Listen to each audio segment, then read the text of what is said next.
ரெட்டலைக்கு போட்ட இந்த மக்கள் வந்து சீமானுக்கு தான் போடுவாங்க. So Stalin plus Thirumavalavan versus போட்டி இருக்கும். திருமாவளவனை கேட்டலிஸ்டா வச்சு 2019, 21, 24ல சீமான் வந்து எஸ்ஐஆர் எதுக்குறாருன்னா, நீங்க வடவர்களை எங்களுக்கு திணிக்கிற, இந்திக்காரன்னு திணிக்கிறங்கிறார். இது தப்புன்னு சீமான் மட்டும்தான் அதை சொல்றார். அப்ப தமிழ் தேசிய உணர்வுள்ள இளைஞர்கள் சீமானை தான் ஆதரிப்பாங்க. பிரசாந்த் குசேரே இந்த பாடுபட்டாருன்னா விஜய் வந்து களத்துக்குள்ள நிற்க மாட்டாருங்கிறத நான் தெளிவா சொல்றேன். பட் பாதாளத்துல விஜயை தள்ளி போட்டுட்டீங்களே ஜானாரிங்க சார், காப்பாற்ற முடியாதுங்க. பிரியாரிட்டி ரிசர்வேஷன் 5% அது கொடுக்கப்பட்டு பல ஆண்டுகள் ஆனதுல பறையர் தேவேந்திர குல வேளாளருக்கு கடும் பாதிப்பு இருக்குங்கிறத சீமான் முன்னெடுக்கிறார். ஒட்டுமொத்த பறையர் தேவேந்திர குல வேளாளர் மக்கள் தனக்குள்ள பாதிப்புக்காக நாம் தமிழர் பக்கம் வரணும்னு அவர் பார்த்தாரு. இது இப்போ பெர்குலேட் ஆயிட்டு இருக்குது. 20 விழுக்காடு பறையர் தேவேந்திர குல வேளாளர் படிச்ச இளைஞர்கள்ட்ட போய் சேர்ந்துச்சு. விஜய்க்கு நிலைப்பாடு என்ன? இதுல ஏதாவது நிலைப்பாடு இருக்கணும் இல்ல? முகத்துக்கு யாரும் ஓட்டு போடுவாங்க? இந்த மக்கள் இப்ப எவ்வளவு விழிப்படைச்சல வந்துட்டாங்க. தீப்பந்தம் எடுத்து தீண்டாமை ஒளின்னு சொல்லிட்டாலே ஓட்டு போட்டுருவான்னா எவ்வளவு பெரிய பைத்தியக்காரத்தனம், எவ்வளவு பெரிய முட்டாள்தனம். அரசியல் பேரவை நேயர்களுக்கு அன்பு வணக்கம். இன்னைக்கு நம்மளோட சிறப்பு நேர்காணலுக்கு வந்திருக்காங்க பிரபல அரசியல் விமர்சகர் திரு ரவீந்திரன் துரைசாமி சார். வணக்கம் சார். வணக்கம் மாஸ்டர்லா. நல்லா இருக்கீங்களா சார்? நல்லா இருக்கேன் சார். இந்த முறை நாம் தமிழர் கட்சிக்கு யாரோட வாக்கு அதிகமா இருக்கும்னு நினைக்கிறீங்க? ஃபார் எக்ஸாம்பிள், அங்க இருக்க ஜாதி, அந்த தொகுதியில இருக்க ஜாதி கட்சிகளுடைய வாக்குகள் அதிகமா இருக்கும்னு நினைக்கிறீங்களா? இல்ல இளம் தலைமுறை வாக்குகள் அதிகமா இருக்குங்களா? அப்படி இல்லைன்னா தமிழ் தேசியத்து கொள்கையோட ஃபாலோ பண்ற அவங்களுடைய வாக்குகள் அதிகமா இருக்கும்னு நினைக்கிறீங்களா? இளம் தலைமுறைங்கிறது ஒரு என்டிட்டி. அது ஜாதி மதம் கடந்து நாம் தமிழருக்கு அதிகம் வரும். ஏன்னா இங்க களத்துல 3 சிஎம் கேண்டிடேட் தான். ஸ்டாலின், எடப்பாடி பழனிசாமி, சீமான் தான். விஜய் இல்ல. மண்குதிரை ஓடாத களத்துக்குள்ள வந்து மழை பெய்யும் போதே மண்குதிரை கரைஞ்சு போயிடும். இந்த காக்காவுக்கு இது கொக்குக்கு பச்சை கலர் அடிச்சாலோ, காக்காவுக்கு நீல கலர் அடிச்சாலும் மழை பெஞ்சா அது அந்த நீலச்சாயம் எடுத்து போகும் யாருக்குன்னா. அப்ப உங்களுக்கு தேர்தல் மழை பெய்யும் போது விஜய் வந்து இன்எலிஜிபிள், இன்காம்பிட்டன்ட், மண்குதிரைன்னு தெரிஞ்சு போகும். ஸோ இளைஞர்களை விஜய் கவர்றாருன்னா, நீ கேண்டிடேட்டை விட்டாதானப்பா கவர முடியும். நீ தான் கேண்டிடேட் விட்டு விட மாட்டியா? 39 விட முடியாத நீங்க அப்படி 234 விட்டு விட போறீங்க. அதுவும் இவரு பிரசாந்த் கிஷோர் பாண்டேயோட நிலைமையை பார்த்த பிறகு நீங்க என்ன வன்னியார் வெள்ளாள கவுண்டர் கேண்டிடேட்டை போட்டாலும் எடப்பாடி விலைக்கு வாங்கிட்டு போயிடுவார். அதோட இண்டிகேஷன் தான் உங்க ஆளை கட்டி இது சேலம் தருமபுரி பெல்ட்டுக்குள்ள வரவேற்க வச்சது. அதுவே உங்களால தடுக்க முடியல. அதுல தெற்க உள்ள முக்குளத்தோர் வந்து இது 10 தோழி பழனிசாமிக்கு கொடி காட்டுறதான்னு சொல்றான். இளைஞர்கள் வாக்கு யாருக்குங்கிற அந்த இதுல களத்துக்குள்ள கேண்டிடேட் போட்டு அதை காபந்து பண்ணி காப்பாற்ற முடியாத விஜய தள்ளிருங்க. நீங்க பிசினஸுக்கு பண்ணக்கூடியவங்க நீங்க பண்ணுங்க. நாளைக்கு உங்க முகத்துல கறி பூசக்கூடியவங்க பேசிக்கிடுங்க. நீங்க சர்வே எடுத்தா உங்களுக்கு பிசினஸ் ஓடணும். நான் தப்புன்னு சொல்ல மாட்டேன். துக்ளக் இதையெல்லாம் அவரோட சர்வே வந்து கிரெடிபிலிட்டியா நான் பார்த்த வரையில நண்பர் துக்ளக் ஒரு கண்ணியமான பத்திரிகை. அந்த கட்சிக்கோட அந்த பத்திரிகையோட நிலைப்பாடு வேறனாலும் கூட இவருக்கு சர்வேயும் அவங்க போடுவாங்க. இவங்க சர்வே படிதான் எலெக்ஷன் ரிசல்ட் வரும். ஆனா இப்போ அவங்க பண்ணக்கூடிய சர்வேல எனக்கு எதுல வேறுபடுறோம்னா, விஜய் இன்எலிஜிபிளா காம்பிட்டண்டா நின்னுகிட மாட்டாரு, மண்குதிரை தான். பிரசாந்த் குசேரே இந்த பாடுபட்டாருன்னா விஜய் வந்து களத்துக்குள்ள நிற்க மாட்டாருங்கிறத நான் தெளிவா சொல்றேன். அப்ப இளைஞர்கள் ஓட்டு யாருக்குங்கிறது தான். திமுக, அண்ணா திமுக 2 பேருக்கும் இளைஞர்கள் ஓட்டு இல்லை. அதாவது ட்ரெடிஷனலா அந்த குடும்பத்தை திமுக, அண்ணா திமுக குடும்பத்தை சேர்ந்த இளைஞர்கள் ஓட்டு வரும். ஆனா கட்சியில ஒரு கமிட்மெண்ட் இல்லாத, கட்சி ஈடுபாடு அதிகம் இல்லாத இளைய தலைமுறை இளைஞர்கள் 3 தலைவர்களை பார்ப்பாங்க. சீமான், எடப்பாடி, ஸ்டாலின். எடப்பாடியை சுத்தமா ரிஜெக்ட் பண்ணிடுவாங்க. அடுத்து சீமானும் இவரு ஸ்டாலின் தான் இருக்கிறாங்க. ஸ்டாலினுக்கு ஒரு மெரிட், கன்சிஸ்டண்டா இருக்கிறார். கலைஞர் மேல பட்டுதல் உள்ள குடும்பத்தை சேர்ந்த இளைஞர்களும் கன்சிஸ்டண்டா ஒரு ஐடியாலஜில இருக்கிறாங்க இளைஞர்களும் ஸ்டாலினுக்கு போடுவாங்க. இஸ் நியர்லி 70, பட் அவர் வந்து கன்சிஸ்டண்டா இருக்கிறாங்கிற அடிப்படையில ஸ்டாலினுக்கு கலைஞர் மேல பட்டுதல் உள்ள குடும்பத்தை சேர்ந்த இளைஞர்கள் போடுவாங்க. எடப்பாடிக்கு இளைஞர்கள் வந்து ஏத்துக்க மாட்டாங்க. அவர் வந்து 2024 வீராதி வேஷமா காங்கிரசும் பாஜகவும் நாட்டுக்கு தேவையில்லாத ஆணினார். டக்குன்னு அவர் பல்ட்டி அடிச்சுக்கும் பாஜக கூட போய் எஸ்ஐஆர் ஆதரிக்கிறாரு, எல்லாம் ஆதரிக்கிறான்னு போது அந்த இளைஞர்கள் வந்து ஒரு கன்சிஸ்டன்ட் எதிர்பார்ப்பாங்க. அப்போ எடப்பாடி பழனிசாமி இன்கன்சிஸ்டன்ட் லீடர், ஒரு நிலையற்ற கொள்கை கொண்டவர். அந்த இடத்துக்குள்ள சீமான் வந்து இன்னைக்கு எஸ்ஐஆர் எதுக்குறாருன்னா, நீங்க வடவர் எங்களுக்கு திணிக்கிற, இந்திக்காரன்னு திணிக்கிறேங்கிறாரு. அவர் வந்து பீகார்ல வாக்காண்மை உள்ளவனுக்கு வந்து இங்க வாக்களிக்கலாம். அப்பா, அம்மாவுக்கு இருந்தாங்கிற மாதிரி நீ கொண்டு வந்தீன்னா, இது தப்புன்னு சீமான் மட்டும்தான் அதை சொல்றாரு. அப்ப தமிழ் தேசிய உணர்வுள்ள இளைஞர்கள் சீமானை தான் ஆதரிப்பாங்க. அப்ப சீமான் வந்து ஒரு கான்செப்ட் படி எல்லா தேர்தலையும் நிற்கிறாரு. 214 நிற்கிறாரு. இந்த இது பொதுவா ஜாதி மதம் கடந்து இளைஞர்கள் சீமான ஆதரிப்பாங்க. அடுத்து அந்த அட்டவணை பிரிவு மக்கள் வந்து இன்னைக்கு பெரிய அளவுக்கு தமிழ் மண்ணில் விழிப்புணர்ச்சி அடைஞ்சிட்டாங்க. இந்தியா ஃபுல்லாட்டே விழிப்புணர்ச்சி அடைஞ்சிட்டு இருக்கிறாங்க. அதனாலதான் காங்கிரஸ் வந்து மல்லிகார்ஜுன கார்கேங்கிற ஒரு அட்டவணை பிரிவு சமூகத்தை சேர்ந்த ஒரு பவர்ஃபுல் லீடரை தேசிய தலைவராக இன்னைக்கு கொண்டு வந்திருக்காங்க.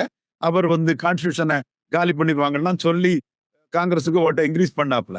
ஸோ தமிழ்நாட்டுக்குள்ளே அந்த மக்கள் மத்தியில் கடுமையான விழிப்புணர்ச்சி இருக்குது. காரணம் இன்னைக்கு சமூக வலைத்தளங்கள், ஃபேஸ்புக்கு, வாட்ஸ்அப்பு, இந்த மாதிரி இன்ஸ்டாகிராம், இது ஒவ்வொரு சமூக குழுக்கள் ஒரு கம்யூனிகேஷன் ரெவல்யூஷன்ல வந்து மிகவும் விழிப்புணர்ச்சி அடைஞ்சிட்டாங்க. ஒவ்வொரு 20 ஆண்டுகளுக்கும் ஒருக்கா அந்த ஒடிசை அந்த தலைமுறை மாறும்போது கல்வி அறிவு பெற்றவங்க பெரிய அளவுக்கு வந்துட்டு இருக்கிறாங்க. ஸோ அவங்களுக்கு இப்போ இந்த பிரியாரிட்டி ரிசர்வேஷன் 5% கலைஞர் ஐயா கொடுத்தது. அது அருந்ததியர் சமூக சோதரர்களுக்காக கலைஞர் ஐயா கொடுத்தாரு. நான் அதை அவர் மறைஞ்ச போது நான் அதை ஆதரிச்சிருக்கிறேன். நான் மாத்தி மறிச்செல்லாம் நான் பேச மாட்டேன். அன்னைக்கு அவர் இருக்க இடத்த நோக்கி நான் தொழுகிறேன்னு கூட அவரை ஆதரிச்சு சமநீதிக்காக நான் அவரை பாராட்டி பேசியிருக்கிறேன். ஆனா அது கொடுக்கப்பட்டு பல ஆண்டுகள் ஆனதுல பறையர் தேவேந்திர குல வேளாளருக்கு கடும் பாதிப்பு இருக்குங்கிறத சீமான் முன்னெடுக்கிறார். இப்ப படிச்ச பறையர் தேவேந்திர குல வேளாளர் சமூக மக்கள், இளைஞர்கள் வந்து அதை உணர்றாங்க. அந்த சமூகத்தை சேர்ந்த ப்ரொஃபசர்ஸ் எல்லாம் எங்களுக்கு யூனிவர்சிட்டியில இவ்வளவு பாதிப்பு இருக்கு, அங்க இவ்வளவு பாதிப்பு இருக்கு, மிகப்பெரிய பாதிப்பு இருக்கு, இப்படியே போனா நாங்க வந்து எங்களுடைய கல்வி, பொருளாதாரம், சமூக நிலைமை எல்லாமே கீழே போயிடும், பின்னடைவை சந்திச்சிடும், நீங்க மட்டும்தான் பேசுறீங்கன்னு சீமான சந்திச்சு பேசுறாங்க. அவரும் அந்த பெரம்பலூர் கூட்டத்துல இருந்து புள்ளி விவரங்களோட அதை எல்லா மீட்டிங்லையும் பேசிட்டு இருக்கிறாரு. இப்ப இந்த இடத்துக்குள்ள கலைஞர் கருணாநிதி தான் அந்த அருந்ததியர் உள்ஒதுக்கீடு கொடுத்தாரு. அதற்காக அருந்ததியர் சமூக சகோதரர்கள் கலைஞரை வந்து தெய்வமாட்டே செலவச்சு வழங்குறாங்க. மு.க. ஸ்டாலின் அவர்களும் என்ன பண்ணாருன்னா, ஈரோடு கிழக்குல அருந்ததியர்கள் தனக்கு தான் போட்டு வாக்களிக்கணும்னு 26க்காக தமிழ்நாடு ஃபுல்லா அருந்ததியர்களுக்கு திராவிட முன்னேற்ற கழகம் செய்த நன்மையை சொல்லி அந்த புள்ளி விவரங்களை கொடுத்து எல்லாருமே பிரச்சாரம் பண்ணாங்க. அவங்க ஈரோடு கிழக்கு இடைத்தேர்தலாட்டு அதை பார்க்கல. அதை பார்த்தது ஒட்டுமொத்த தமிழகம் முழுவதுக்கும் அருந்ததியர் சமூக மக்கள் தன்னை ஆதரிக்கணுங்கிற பார்த்தாப்புல. சீமானும் ஈரோடு கிழக்கா அதை பார்க்கல. ஒட்டுமொத்த பறையர் தேவேந்திர குல வேளாளர் மக்கள் தனக்குள்ள பாதிப்புக்காக நாம் தமிழர் பக்கம் வரணும்னு அவர் பார்த்தாரு. இது இப்போ பெர்குலேட் ஆயிட்டு இருக்குது. இப்ப 100% பறையர் தேவேந்திர குல வேளாளர் மக்கள்கிட்ட போய் சேரல. இன்னைக்குள்ள லெவல்ல அது ஒரு 20 விழுக்காடு பறையர் தேவேந்திர குல வேளாளர் படிச்ச இளைஞர்கள்ட்ட போய் சேர்ந்துட்டு.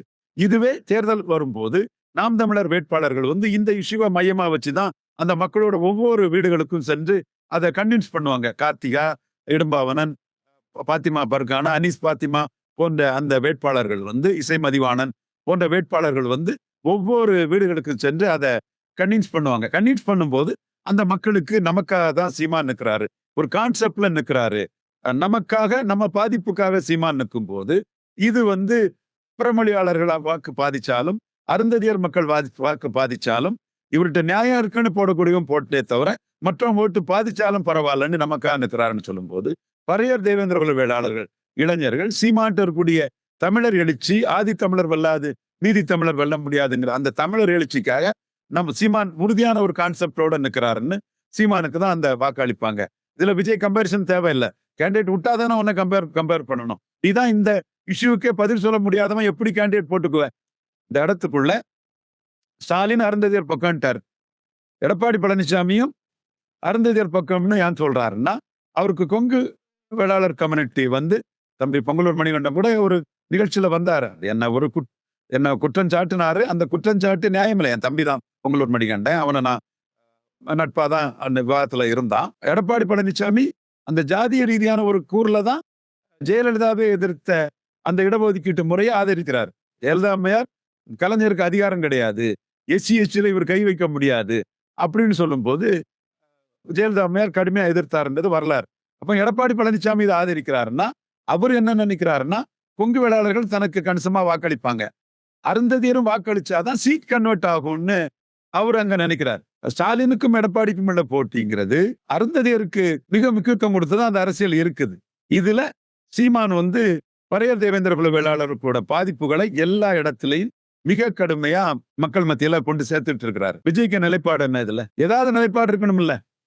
இல்ல அவர் இது வரைக்கும் வந்துட்டு கூட்டம் சேர்ந்தாலே நான் வெற்றி பெற்றுவேன்ற அந்த ஒரு மைண்ட் செட்ல இருக்கிற மாதிரி பலரோட கருத்துக்களை அது எப்படி முகத்துக்கு யார் ஓட்டு போடுவாங்க? இந்த மக்கள் இப்ப எவ்வளவு விழிப்புணர்ச்சியில வந்துட்டாங்க. பரையர் சமூகத்தை எடுத்துட்டீங்கன்னா 52லயே காமராஜருக்கு பேக்கிங் கம்யூனிட்டி, 57ல காமராஜருக்கு பேக்கிங் கம்யூனிட்டி. அந்த கம்யூனிட்டியை மதிச்சு ஒரு இன்டெலெக்சுவல் கம்யூனிட்டி, பெரிய விஷயனான உள்ள கம்யூனிட்டின்னு அன்னையில இருந்து எத்தனை பேர், ரெட்டமலை சீனிவாசன், அயோத்திதாச பண்டிதர், MC ராஜா, மற்றபடி சிவசண்முகம் பிள்ளை, இன்னும் பிள்ளை பிள்ளைங்கிற பேர்ல அன்னைக்கு பரையர் சமூகம் எத்தனை பேர் இருக்கிறாங்க. இவர் நம்ம ராஜா, கரப்ஷன் கேஸ் எல்லாம் இருக்கு. But intellectual our. சத்யவணிமுத்து Ammaiyar, why Balasundaram Chennai mayor, என் சகோதரன் திருமாவளவன், இன்னொரு சகோதரர் ரவிக்குமாருக்கு எனக்கு மாறுபட்ட கருத்து உண்டு. அது வேற விஷயம். பாமக சென்றிக்கா ரவிக்குமாருக்கு எனக்கு மாறுபட்ட கருத்து உண்டு. அதுக்காக என் சகோதரன் பெரிய இன்டெலெக்சுவல் இல்லைன்னு நான் எப்படி சொல்லிட முடியும்? பெரிய இன்டெலெக்சுவல் என் சகோதரன் ரவிக்குமார். எவ்வளவோ இன்டெலெக்சுவல்ஸ் கொண்ட ஒரு கம்யூனிட்டி பரையர் கம்யூனிட்டி. காமராஜருக்கு பேக்கிங் கம்யூனிட்டியா இருந்தாரு. காமராஜர் ஆட்சி காலத்துல Kakkan Parameswaran individual sanitary endowment minister, செங்கல்பட்டை சேர்ந்த ஒரு பரையர் சமூகத்தை சேர்ந்தவர். ஜோதி வெங்கடாச்சலம் அம்மையார் கலப்பு திருமணம், ஒரு செட்டியார மனம் பிடிச்சிருந்தாலும் பரையர் சமூகத்தை அம்மையார். அவங்க ஹெல்த் மினிஸ்டரா இருந்தாங்க. கக்கன் ஹோம் மினிஸ்டரா இருந்தாங்க. சிவசண்முகம் பிள்ளை ஸ்பீக்கரா இருந்தாரு, UPSC மெம்பரா இருந்தாரு. ஸோ அவங்களோட இன்டெலெக்சுவல் இதுங்கிறது தெளிவா தெரிஞ்ச ஒரு விஷயம். இன்னும் சொல்ல போனா பரையர் கம்யூனிட்டி தான் திருமாவளவனை கேட்டலிஸ்டா வச்சு 2019, 21, 24ல ஸ்டாலினுக்கு வெற்றியை கொடுத்துட்டு இருக்காங்க. ரொம்ப விவரம் உள்ள ஒரு இன்டெலெக்சுவல் கம்யூனிட்டி. இவங்க முகத்தை காட்டிட்டாலே, தீப்பந்தம் எடுத்து தீண்டாமை ஒளின்னு சொல்லிட்டாலே ஓட்டு போட்டுருவான்னா எவ்வளவு பெரிய பைத்தியக்காரத்தனம், எவ்வளவு பெரிய முட்டாள்தனம். அப்போ சீமான் அந்த இன்டெலெக்சுவல் கம்யூனிட்டியோட உணர்வை மதிச்சு தமிழ் தேசிய அடையாளம்ங்கிற அவரோட தன்மைக்குள்ள நின்று அதை முன்னெடுத்துட்டு போறாரு. ஒண்ணு. அடுத்து தேவேந்திர குல வேளாளர்கள், அவங்களும் வந்து கம்பர், சாத்தையா இவங்கெல்லாம் வந்து அந்த காலத்திலே திரளக்கூடியவங்க. முதுகுளத்தூருக்குள்ளே நின்று கேண்டிடேட்டை போட்டு வாக்கெடுத்திருக்காங்க. டாக்டர் ராமதாஸ் வந்து தியாகி இமானுவேல் சேகரனார் மாவட்டம், சுந்தரலிங்கம் குடும்பம் போக்குவரத்து கழகம், பள்ளர்பள்ளி ஒற்றுமை எழுச்சி மாநாடு, வன்னியர் தேவேந்திரர் விவசாய மக்கள் மாநாடு நடத்தின பிறகு ஜான் பாண்டியன் போலரைசேஷன்ல முதுகுளத்தூர்ல ரெண்டாவது வந்தார். ரெட்டையில ஜெயலலிதாவெல்லாம் அவங்க ஒண்ணு கவலைப்படல. ரெண்டாவது வந்தாங்க. அடுத்து கொடியங்குளம் கலவரத்துக்காக ஆண்டிப்பட்டியில ஜெயலலிதாவுக்கு செருப்பையும் விளக்கு மாத்தியம் வச்சு அடிச்சாங்க. செருப்பையும் விளக்கு மாத்தியம் வச்சு தேவேந்திர குல வேளாளர் சமூக மக்கள் அடிச்சாங்க. அடுத்து பசுபதி பாண்டியன் தூத்துக்குடி பொது தொகுதியில 8000 ஓட்டு 8% வாக்கு எடுத்தாரு. அடுத்து இரும்பறை குணசேகரன் பெரிய குளத்துல பெரிய அளவு வாக்கு எடுத்தாரு. சோ பாமகவுக்கு மிகப்பெரிய அளவுல அவங்க ஒரு கட்டத்துக்குள்ள வாக்கு அளிச்ச சமூகம். தனியா தரளக்கூடிய சமூகம். புதிய தமிழகம் அங்க தொகுதிக்கு 1 லட்சம் ஓட்டு எடுத்தாப்புல. திருமாவளவன் அண்ணன் ரஜினிகாந்த் ஆதரிச்ச தடா பெரியசாமிய 3வது போய் டெபாசிட் இழக்க வச்சாப்புல. ஜான அரிக்கிசாமி கோடிகளை வாங்கத்தான் தெரியுமே தவிர இந்த உண்மையெல்லாம் உங்களுக்கு தெரியுமா? பாதாளத்துல விஜயை தள்ளி போட்டுட்டீங்களே ஜான அரிக்கிசாமி, காப்பாற்ற முடியாதுங்க. அப்போ நீங்க முகத்துக்கு ஓட்டுங்கலாம் சும்மா, அது கம்பக்கு. இந்த மக்கள் எல்லாம் விழிப்புணர்ச்சியோடு இருக்காங்க. சீமான் தான் இவங்க விஷயம் எடுத்து பண்றாருன்னு சொல்லும் போது இந்த சமூக மக்கள் வாக்குகள் வந்து இந்த முறை சீமானுக்கு பெரிய அளவு வர வாய்ப்பு இருக்கு. காரணம் நிற்கிறாரு. ஆதி தமிழர் வெல்லாது மீதி தமிழர் வெல்ல முடியாதுங்கிறாரு. ஒன்னையாட அடிக்க சொன்னேன், பரையதானடா அடிக்க சொன்னேன்னு தெளிவா நின்று களத்துக்குள்ள நிற்கிறாரு. பொது தொகுதிகளில் பரையர் சமூக வேட்பாளர்களை நிறுத்துறாரு. பஞ்சமரல மீட்புக்காக நிற்கிறாரு. மேல்பாதி மங்கலம் ஆலய நுழைவுக்காக நானே போய் நுழைவுன்னு சொன்ன பிறகுதான் கவர்மெண்ட் அதுல ரியாக்ட் பண்றாரு. அப்ப இந்த இடத்துக்குள்ள அவரு தன்னோட கொள்கைக்காக, தமிழ் தேசிய அரசியலுக்காக யார் எதிர்த்தாலும் பரவாயில்லன்னு தெளிவா நிற்கிறாரு. இவர் எங்க எம்ஜிஆருக்கு நாடியில வெட்டு, எனக்கு நாடியில வெட்டு, எம்ஜிஆருக்கு திண்டுக்கல், எனக்கு திருமங்கலம் சொல்லக்கூடிய சரத்குமார் பாதையில விஜய் போறார். சோ இதுவும் பீகாருக்கு பிறகு விஜய்க்கு மனச்சாட்சிக்கே புரிஞ்சிருக்கும். இப்பதான் விஜய்கிட்ட நான் கேட்கிறேன், சகோதரர் விஜய் அவர்களே, சகாதேவ மாதிரி சொன்னனே 39 தொகுதியிலும் கேண்டிடேட் போடுங்கன்னு கோட்டை விட்டுட்டீங்களே, காமெடி பிளேயர் ஆயிட்டீங்களே, இன்னைக்கு ஒரு கொள்கை இல்லாம ஒரு கோட்பாடு இல்லாம களத்துக்குள்ள நுழைய முடியாது, மண்குதிரை நாம சொல்லக்கூடிய அளவுக்கு அவர் ஆயிட்டாரு. இந்த கான்செப்ட் படி ஸ்டாலின், எடப்பாடி, சீமான். இதுல வந்து எடப்பாடியை விட அதிக பறையர் தேவேந்திர குல வேளாளர் ஓட்டு சீமானுக்கு வந்துரும். ஏன்னா எடப்பாடி கொள்கையில மாறி இருக்கிறார், பல்டிசாமி ஆயிருக்கிறார், பல விஷயங்களையும் பல்டிசாமி ஆகிறார். ஜெயலலிதா முடிவுல இருந்து அருந்ததியர்களுக்காக மாறுறார். ஜெயலலிதா அம்மையார் பறையர் தேவேந்திர குல வேளாளருக்கு அநீதி இழைக்க கூடாதுன்னு நின்னாங்க. எடப்பாடி பழனிசாமி ஜாதி அரசியல்ல மாறுறார். அப்போ இந்த மக்களுக்கு வந்து ரெட்டலைக்கு போட்ட இந்த மக்கள் வந்து சீமானுக்கு தான் போடுவாங்க. ஸ்டாலினை பொறுத்தளவுல ஸ்டாலின் திருமாவளவன் இருக்கிறார். So Stalin plus Thirumavalavan versus Seeman தான் பறையர் தேவேந்திர குல வேளாளர்ல வாக்கு போட்டி இருக்கும். உங்களுடைய வேல்யூபிள் டைம் ஒதுக்கி எங்ககிட்ட இவ்வளவு விஷயங்கள் வந்து ரொம்ப தெளிவா பேசிருக்கீங்க சார். தொடர்ந்து பேசுவோம். நன்றி, வணக்கம். நன்றிம்மா.